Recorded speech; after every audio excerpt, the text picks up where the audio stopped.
اعوذ باللہ من الشیطان الرجیم، بسم اللہ الرحمن الرحیم۔ السلام علیکم ناظرین، ہماری آج کی ویڈیو حضرت ادریس علیہ السلام کے بارے میں ہے۔ قرآن پاک میں سورہ مریم آیت 56 میں ذکر ہوتا ہے وَاذْكُرْ فِي الْكِتَابِ ادریس إِنَّهُ كَانَ صِدِّيقًا نَبِيًّا۔ ترجمہ، اور اس کتاب میں ادریس کا بھی ذکر کیجیے، بے شک وہ سچے نبی تھے۔ عبرانی نام ہنوک یا ہنوخ ہے، عربی نام ادریس علیہ السلام۔ آپ کا سلسلہ 7ویں پشت میں حضرت آدم علیہ السلام سے اور 6ٹی پشت میں حضرت شیس علیہ السلام سے جا ملتا ہے۔ یونانی میں آپ کا نام ترفیس اور لقب ادرین تھا۔ قرآن کریم میں آپ کو ادریس کے نام سے پکارا گیا۔ قرآن کی سورہ انبیاء کی آیت 85، سورہ مریم آیت 56 میں آپ کا نام اور ذکر موجود ہے۔ حضرت ادریس علیہ السلام بابل یا کوفہ یعنی عراق میں پیدا ہوئے۔ بعض مورخین مصر کے علاقہ اسیف میں پیدا ہونا بتلاتے ہیں۔ اللہ تعالیٰ نے حضرت شیس کی گمراہ بگڑی قوم پر آپ کو نبی مبعوث فرمایا تھا۔ اللہ نے آپ کو کپڑا سینا، ناپ تول کے آلات بنانا، فن اسلحہ سازی، فن کتابت، علم نجوم اور علم ریاضی سے آگاہی عطا فرمائی تھی۔ جیسا کہ قرآن پاک کی سورہ مریم میں اللہ تعالیٰ نے فرمایا کہ ہم نے ان کو کمالات میں بلند مرتبے تک پہنچایا۔ بعض مورخین نے لکھا ہے کہ آپ 72 زبانیں جانتے تھے اور قلم کے معجد تھے۔ روایات ہے کہ حضرت ادریس علیہ السلام نے حضرت اسرائیل کو دوست بنایا تھا، اسی لیے اللہ تعالیٰ نے آپ کو جسد خاکی کے ساتھ چوتھے آسمان پر اٹھا لیا۔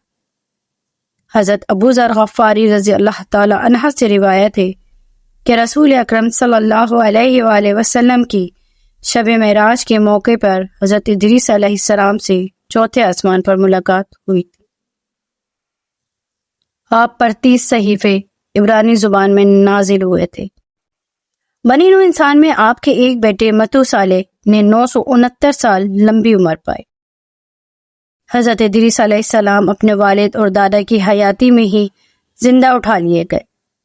قوم نے آپ کی رشد و ہدایت قبول نہیں کی، جس پر آپ ناراض ہو کر اپنے چند حواریوں کے ہمراہ بابل سے مصر ہجرت کر گئے اور وہاں دریا نیل کے کنارے آباد ہو کر رشد و ہدایت کا سلسلہ جاری کیا۔ جو لوگ ہدایت پاتے وہ اپنے علاقوں میں واپس جا کر اس کی اشاعت کرتے، اور اسی طرح اخلاقی اور معاشرتی زندگی کافی حد تک سدھر گئی، جس میں اللہ کی ذات کو ماننا اور اس کی عبادت کرنا شامل تھا، جو بنیادی تعلیم تھی۔ یہ تھیں تورات کی روایتیں جو یہودیوں کے ذریعے دنیا میں پھیلی، اور پھر مختلف تاریخ دانوں نے اپنے انداز اور سوچ کے ذریعے اس کو آگے بڑھایا۔ مگر حقیقت یہ ہے کہ حضرت ادریس علیہ السلام ایک ایسے نبی گزرے ہیں جو حضرت آدم علیہ السلام کے بعد صحیح جانشین ثابت ہوئے، جن سے اللہ بھی خوش تھا۔ ہم یہودی روایتوں پر آنکھیں بند کر کے ایمان نہیں لا سکتے، کیونکہ قرآن ان کی تعریف کرتے ہوئے ان کی زندگی پر مختصراً ذکر کرتا ہے۔ یہی ہمارا ایمان ہے، یہی وہ پیغمبر ہیں جن سے نسل انسانی کا اور انبیاء کا آگے سلسلہ چلا، اور حضرت محمد مصطفیٰ صلی اللہ علیہ وآلہ وسلم پر جا ختم ہو۔ باقی نسل انسانی کا سلسلہ تو تا قیامت جاری ہے۔ قصص القرآن میں آپ کی عمر 82 سال درج ہے، اور یہ بھی درج ہے کہ آپ کی روح اسرائیل نے چوتھے آسمان پر قبض کی۔